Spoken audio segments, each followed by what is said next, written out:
Un paseo para recordar de Nicholas Sparks, capítulo 1.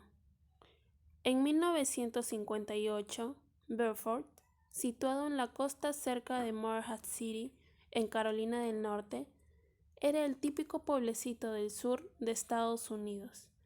Era la clase de lugar donde la humedad se disparaba tanto en verano que incluso con el simple acto de salir a buscar el correo hasta el buzón, a uno le entraban ganas de ducharse, y los niños correteaban descalzos desde abril hasta octubre bajo los robles centenarios recubiertos de musgo. La gente saludaba desde el coche cuando se cruzaba con alguien por la calle, tanto si lo conocía como si no, y el aire olía a pino, a sal y a mar, un aroma distintivo de los estados de Carolina del Norte y del Sur. Para muchos habitantes de Beaufort, actividades como salir a pescar en la bahía de Pamlico o ir a capturar cangrejos en el río Neusu constituían una actitud frente a la vida, una forma de ser. Por eso siempre había un montón de barcas amarradas a lo largo del canal intracostero. En aquella época solo había 3 canales de televisión, aunque la tele nunca fue un pasatiempo fundamental para nosotros, los niños del pueblo.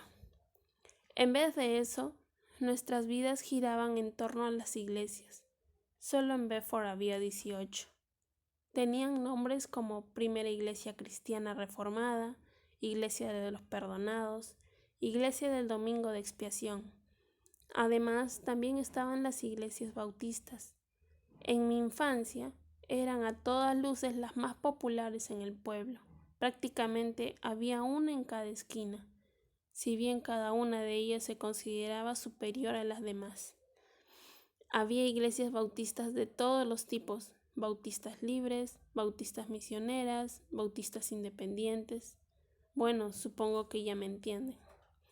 Por entonces, el gran acontecimiento del año estaba auspiciado por la iglesia del centro del pueblo, Bautista del Sur, para ser más precisos, juntamente con el instituto de la localidad. Todos los años, sin falta, organizaban una función navideña en el Teatro de Beaufort.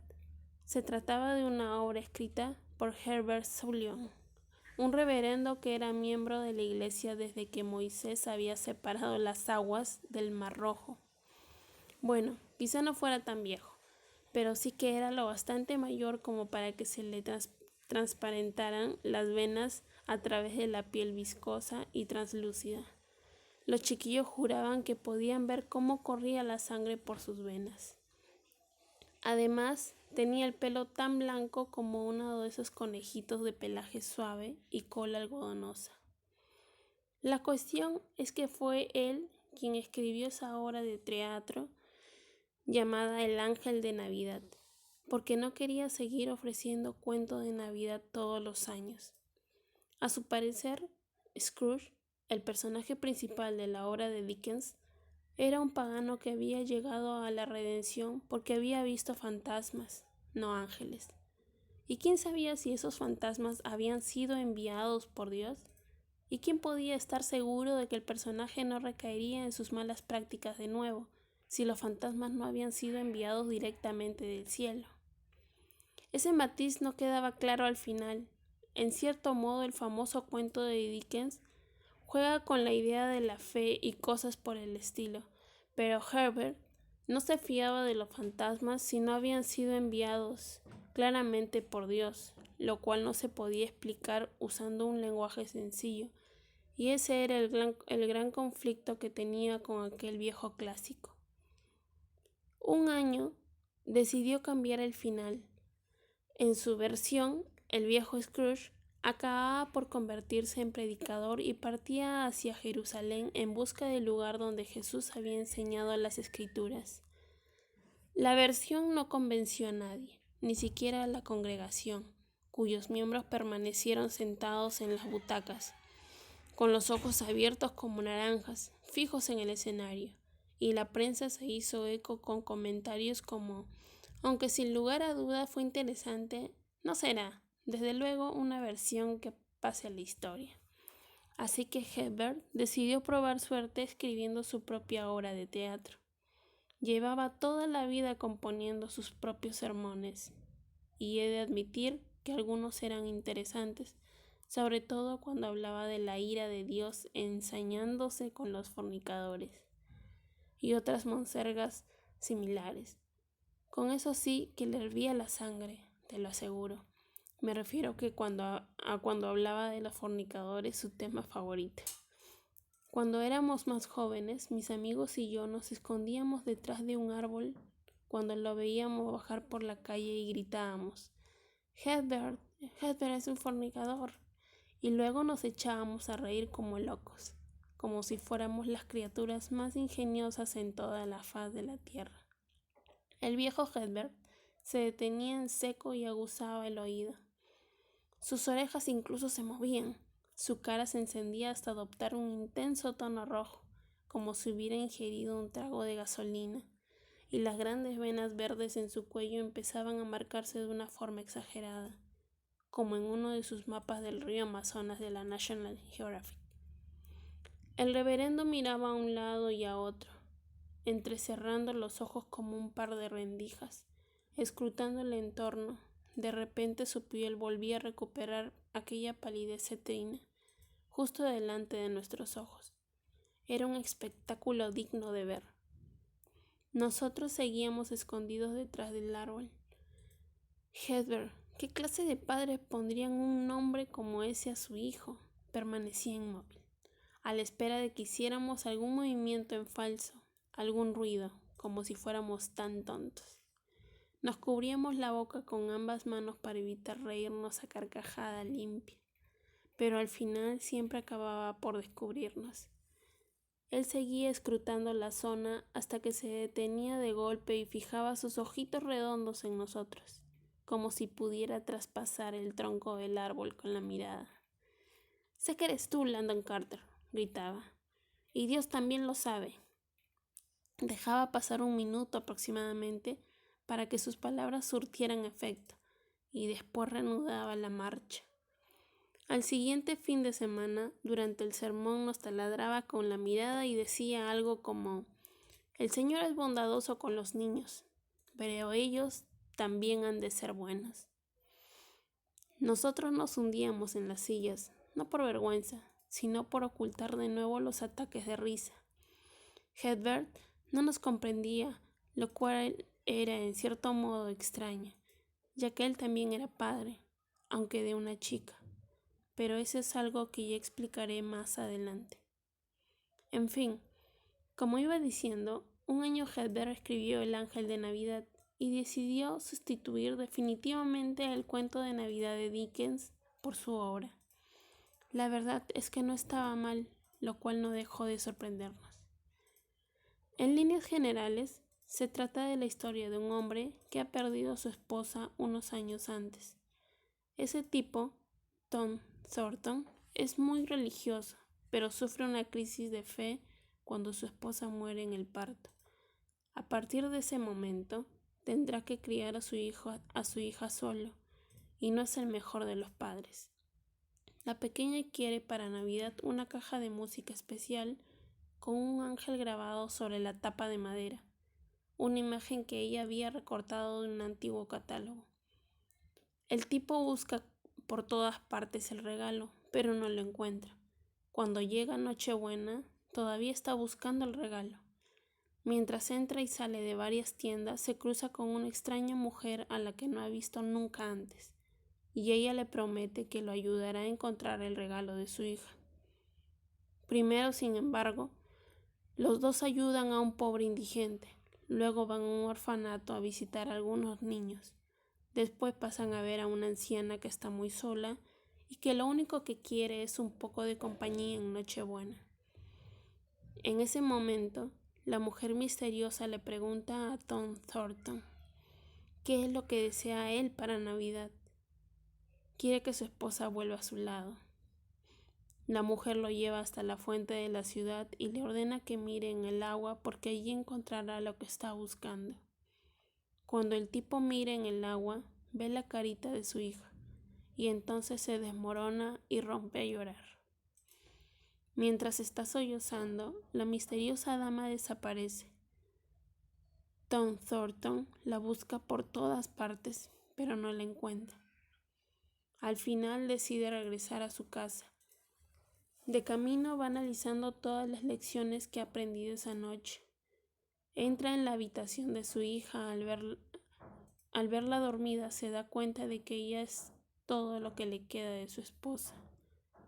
Y empieza a llorar de nuevo porque es consciente de que no ha sido un padre modélico.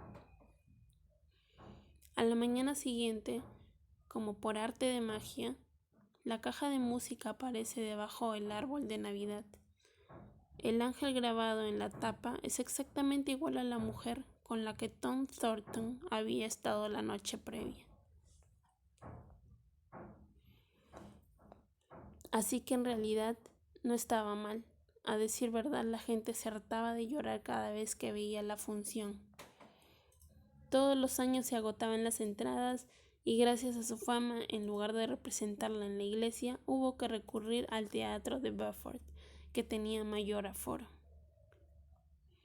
Cuando yo estudiaba en el instituto, cada año había 2 representaciones de la obra, y en ambos casos el teatro se llenaba a rebosar, lo que, teniendo en cuenta quién actuaba en la función, ya era una historia curiosa de por sí. Lo digo porque Hedberg quería que los actores fueran adolescentes, estudiantes del último curso en el instituto y no actores de teatro. Supongo que debía de pensar que era una buena experiencia de aprendizaje antes de que se marcharan a la universidad y tuvieran que convivir con toda esa panda de fornicadores. Hedberg era así, pretendía salvarnos de la tentación. Quería que supiéramos que Dios estaba siempre presente, vigilándonos incluso cuando salíamos del pueblo, y que si depositábamos nuestra confianza en el Señor, al final todo saldría bien. Era una lección que con el paso del tiempo acabé por aprender, aunque no fue Hedberg quien me la enseñó. Tal y como he dicho al principio, Beaufort era el típico pueblecito sureño, aunque con una historia interesante. El pirata Barbanegra llegó a tener una casa en la localidad y se supone que su barco, el Venganza de la Reina Ana, está hundido en algún lugar cercano a la costa. Hace poco, un grupo de arqueólogos y oceanógrafos, o quien quiera que se encargue de esas cosas, anunció que lo habían encontrado, pero nadie está todavía completamente seguro, porque hace 250 años que se hundió, así que no es tan fácil como abrir la guantera y confirmar la matrícula. Beaufort ha cambiado mucho desde 1950, pero todavía no es una gran metrópolis ni nada parecido. Beaufort era y siempre será un pueblo pequeño, pero cuando yo era un chaval apenas llegaba a ser un puntito en el mapa. Para ponerlo en perspectiva, la circunscripción electoral que incluía Beaufort cubría toda la parte oriental del estado, unos 52.000 kilómetros cuadrados, y no había ni un solo pueblo con más de 25.000 habitantes. Incluso comparado con aquellos pueblos, Beaufort siempre era considerado de los más pequeños. Todo el territorio al este de Raleigh y el norte Wilmington, hasta la frontera con el estado de Virginia, constituía el distrito que mi padre representaba. Supongo que habrás oído hablar de él. Es más o menos una leyenda, incluso ahora. Se llama Worth Carter y fue congresista durante casi 30 años. Su eslogan cada 2 años en época de elecciones era Worth Carter representa a... y se suponía que la persona tenía que escribir el nombre del pueblo donde vivía. Aún recuerdo los viajes en coche, en los que mamá y yo teníamos que aparecer en público a su lado para mostrar a la gente que él era un verdadero hombre de familia. Y entonces veíamos las pegatinas rectangulares en los parachoques, con el espacio en blanco del eslogan rellenado con nombres como Oldway, Chocowainting y Seven Springs. Hoy día ese tipo de chorradas no convencería a nadie, pero por entonces era una publicidad bastante sofisticada. Imagino qué pasaría si lo intentáramos ahora. Sus opositores escribirían cualquier disparate en el espacio en blanco, pero en esa época eso no pasaba.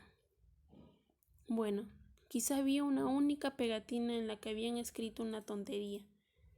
Un granjero del condado de Dublín escribió una vez la palabra mierda en el espacio en blanco, y cuando mi madre lo vio, me tapó los ojos y rezó una plegaria en voz alta para pedirle al Señor que perdonara a ese pobre desgraciado ignorante.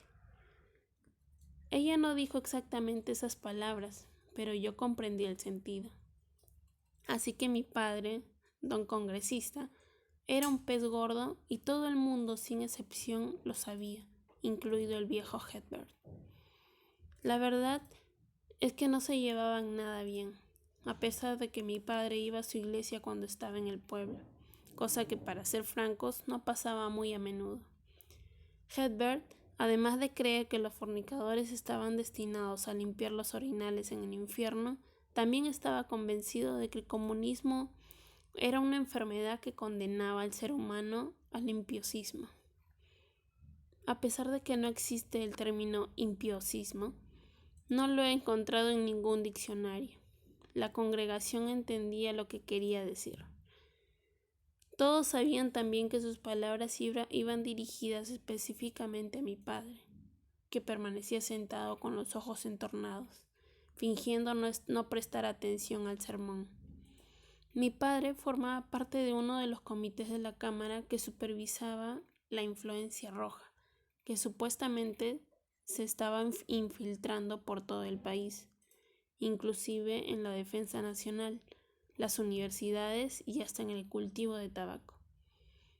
Eran los años de la Guerra Fría, así que había una enorme tensión y en Carolina del Norte necesitábamos ejemplos cercanos para infundir al problema un matiz más personal. Mi padre había buscado consistentemente pruebas para inculpar a comunistas, unas pruebas que resultaban irrelevantes para gente como Hedberg. Más tarde, ya en casa, después de misa, mi padre decía algo como: «Hoy el reverendo Sullivan estaba un poco raro. Espero que hayas prestado atención a esa parte de las escrituras en que Jesús hablaba sobre los pobres». «Sí, claro, papá». Mi padre intentaba suavizar la tensión siempre que era posible. Creo que por eso duró tanto en el Congreso. Era capaz de besar a los bebés más feos del mundo y todavía se le ocurría un comentario afable. «¡Qué niño más tierno!», decía cuando el bebé tenía un cabezón en una cabezota enorme. O «me apuesto a lo que quiera que es la niña más dulce del mundo entero», si tenía una marca de nacimiento que le cubría toda la cara. Una vez, una mujer se le acercó con un niño en una silla de ruedas. Mi padre lo miró y dijo: «Me apuesto a lo que quiera a que eres el niño más listo de tu clase». Y lo era. Sí, mi padre era un seductor nato. Sabía improvisar y salir airoso de cualquier situación. Y no era un mal tipo, en serio, especialmente teniendo en cuenta que nunca me pegó ni me maltrató, ni nada por el estilo. Pero durante mi infancia no estuvo a mi lado. Detesto decirlo, porque hay quien se queja de esa clase de cosas, aun cuando sus padres siempre estuvieron a su lado y lo usan como pretexto de su comportamiento. Mi padre no me quería, por eso me convertí en una estrella porno y luego salí en ese programa de la tele al que la gente va a contar infidelidades y engaños. No lo digo para justificar la persona en la que me he convertido, únicamente lo afirmo como un hecho. Mi padre se pasaba 9 meses al año lejos de casa, en Washington D.C., a 500 kilómetros de Beaufort. Mi madre no quería ir con él porque ambos deseaban que yo me criara de la misma forma que ellos se habían criado.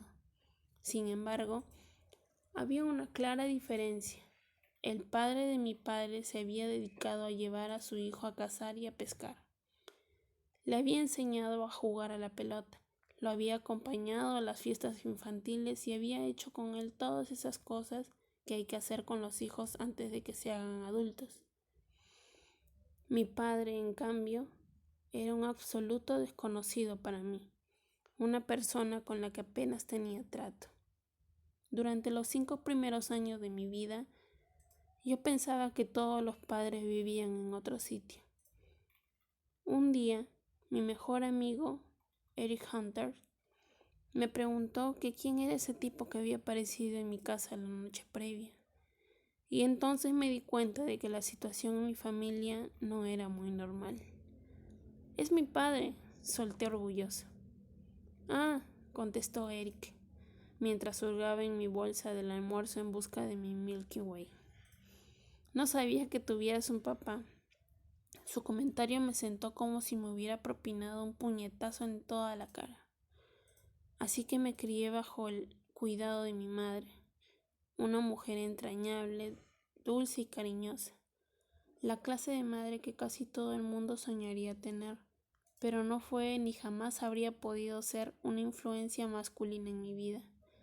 Y eso, unido a mi creciente resentimiento hacia mi padre, me convirtió en una especie de rebelde, incluso desde una edad tan tierna.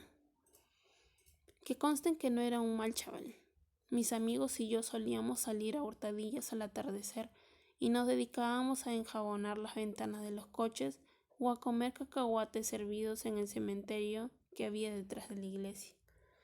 Pero en los 50 años esa era la clase de comportamiento que incitaba a otros padres a sacudir la cabeza y a susurrar a sus hijos: «Espero que no sigas los pasos de ese mocoso. Carter se está labrando el camino para acabar en la cárcel». Yo, mal chaval, por comer cacahuates servidos en un cementerio. ¡Qué fuerte! Bueno, la cuestión es que mi padre y Hedberg no se llevaban muy bien. Y no era solo por cuestiones políticas. Por lo visto se conocían desde que eran niños. Hedberg era unos 20 años mayor que mi padre, y antes de ser reverendo había trabajado para el padre de mi padre. Mi abuelo, a pesar de que pasaba mucho tiempo con mi padre, era un ser realmente ruin. Fue él quien amasó la fortuna familiar, pero no quiero que te lo imagines como la clase de hombre que vivía volcado en su negocio, trabajando con diligencia y viendo cómo éste crecía y prosperaba lentamente con el paso de los años. Mi abuelo amasó su fortuna de una forma simple. Primero fue contrabandista de licores, y durante la ley seca acumuló una gran riqueza con la importación de ron de Cuba. Luego se puso a comprar tierras y a contratar a parceros para que las cultivaran. Se quedaba con el 90% del dinero que los aparceros ganaban con sus cosechas de tabaco y luego les prestaba dinero cuando lo necesitaban a un tipo de interés ridículo. Por supuesto, su intención no era recuperar el dinero prestado. En vez de eso se apropiaba de los útiles de labranza o de las tierras que poseían. Más tarde, en lo que denominó su momento de inspiración, fundó un banco llamado Banco de Créditos Carter, el único banco que había en un radio de 2 condados a la redonda. Se había incendiado misteriosamente después de que estallara la Gran Depresión. Nunca volvió a abrir, después de que estallara la Gran Depresión, nunca volvió a abrir sus puertas. Aunque todo el mundo sabía perfectamente lo que había sucedido, nadie se atrevió a abrir la boca por temor a represalias, y que conste que no les faltaban motivos para tener miedo. El banco no fue el único edificio que se incendió de forma misteriosa. Los tipos de interés que marcó mi abuelo eran escandalosos. Poco a poco empezó a amasar más fortuna al apoderarse de las tierras y las propiedades de los clientes que no podían pagar sus préstamos. Cuando la Gran Depresión golpeó duramente a la población, él se quedó con docenas de negocios en todo el condado mientras obligaba a los antiguos propietarios a seguir trabajando a cambio de un salario irrisorio, pagándoles solo lo justo para que no abandonaran sus puestos, aprovechándose de que no había trabajo en ningún sitio. Les decía que cuando la situación económica mejorara, les revendería sus negocios y la gente siempre lo creyó. Sin embargo, nunca cumplió su promesa. Al final controlaba una vasta porción de la economía del condado y abusaba de su influencia de todas las formas imaginables. Me gustaría decir que tuvo una muerte terrible, pero no fue así. Murió en la vejez mientras dormía plácidamente con su amante en su yate en las Islas Caimán. Sobrevivió a sus 2 esposas y a su único hijo. Menudo final para semejante personaje. Con los años he aprendido que la vida nunca es justa. Si hay algo que deberían enseñar en las escuelas, sería precisamente esa lección. Pero retomemos al hilo inicial de mi relato. Hedbert, cuando se dio cuenta de que mi abuelo era un ser tan ruin, dejó de trabajar para él y se metió al sacerdocio. Luego regresó a Beaufort y empezó a oficiar misa en la misma iglesia a la que iba nuestra familia.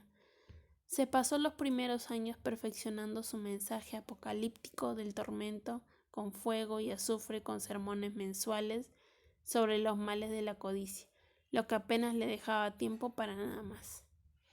Tenía 43 años cuando se casó y 55 años cuando nació su hija, James Sullivan. Su esposa, una mujer enclenque y menuda, 20 años más joven que él, tuvo 6 abortos antes de que naciera Jamie. Y al final murió en el parto, así que Hedbert se quedó viudo y tuvo que criar a su hija sin ninguna ayuda. De ahí el argumento de su obra navideña. La gente sabía la historia incluso antes de ver la función por primera vez. Era una de esas historias que contaban cada vez que Hedbert tenía que bautizar a un bebé o asistir a un funeral. Todo el pueblo se la sabía y por eso creo tanta gente se emocionaba con la función. Sabían que estaba basada en un hecho real, lo que le confería un significado especial. James Sullivan estudiaba su último curso en el instituto, como yo, y ya había sido elegida para interpretar el papel de Ángel. Estaba claro que ninguna otra alumna iba a optar el papel aquel año, lo que por supuesto atrajo aún más la atención respecto a la función. Iba a ser una noche memorable, quizá la más destacada de todas, por lo menos según la señorita Garber, la profesora de teatro en el instituto, quien mostró un desmedido entusiasmo en el proyecto cuando asistí a una de sus clases por primera vez. Yo no tenía intención de cursar su asignatura aquel año, de verdad, pero era o bien teatro o bien química 2. La cuestión fue que pensé que sería una clase facilona, sobre todo comparada con mi otra opción. No había exámenes, ni apuntes, ni tablas en las que tuviera que memorizar protones y neutrones, ni combinar elementos en sus fórmulas adecuadas. ¿Qué podía ser mejor para un estudiante de último curso del instituto? Parecía una elección segura, y cuando me matriculé en la asignatura, pensé que sería capaz de dormir durante prácticamente todas las clases, lo que, teniendo en cuenta mis hábitos nocturnos de comer cacahuates en el cementerio, me pareció un factor de gran importancia. En el primer día de clase fui de los últimos en llegar. Entré justo unos segundos antes de que sonara el timbre y tomé asiento en la última fila. La señorita Garber nos daba la espalda. Estaba ocupada escribiendo su nombre en la pizarra en grandes letras, con una especie de cursiva, como si no supiéramos quién era. Todos lo sabíamos, era imposible no saberlo. La señorita Garber era una mujer imponente, con su casi 1,90 m de altura, su encendida melena roja como el fuego y la piel pálida salpicada de pecas. Debía de rondar los 40 años. Era oronda, sin exagerar. Seguro que pesaba más de 100 kilos y mostraba una clara predilección por los mums, esos anchos vestidos hawaianos floreados, y llevaba gafas oscuras con montura de pasta y con los extremos acabados en punta, y siempre saludaba a todo el mundo con un «hola» musical. Aquella mujer era una Era única en su especie, seguro y estaba soltera, lo que aún agravaba más las cosas. Inevitablemente todos los chicos, tuvieran la edad que tuviesen, sentían pena por semejante ballena. Debajo de su nombre escribió los objetivos que quería alcanzar aquel año. El primero era autoconfianza, seguido de autoconocimiento y en tercer lugar, autorrealización. A la señorita Garber le encantaban todas esas fruslerías de superación personal, lo que de verdad la situaba a la cabeza en psicoterapia, aunque probablemente ella no fuera consciente de eso en aquella época. Ella fue una pionera en dicho campo. Quizá tenía algo que ver con su aspecto o quizá solo intentara sentirse mejor consigo misma. Pero no nos apartemos del tema. No me di cuenta de un detalle inusual hasta que empezó la clase. A pesar de que el instituto de Bedford no contaba con muchos alumnos, tenía la certeza de que se dividían a partes iguales entre chicos y chicas, por lo que me sorprendió ver que en aquella aula el 90% como mínimo eran chicas. Solo había otro chico en la clase, lo que a mi modo de entender se podía interpretar como una buena señal, y por un momento me embargó un sentimiento de euforia al pensar: prepárate, mundo, allá voy. Chicas, chicas, chicas, era lo único que podía pensar. Chicas y más chicas, y encima sin exámenes a la vista. He de admitir que no era el chaval con mayor visión de futuro en el instituto. La señorita Garber sacó a colocación la hora navideña y anunció que aquel año Jamie Sullivan iba a ser el ángel. Acto seguido empezó a aplaudir entusiasmada. Ella también formaba parte de la congregación de la Iglesia Bautista del Sur. Además, mucha gente creía que iba detrás de Hepburn. La primera vez que oí ese chisme, recuerdo que pensé que menuda suerte que los dos fueran demasiado viejos para engendrar hijos. Bueno,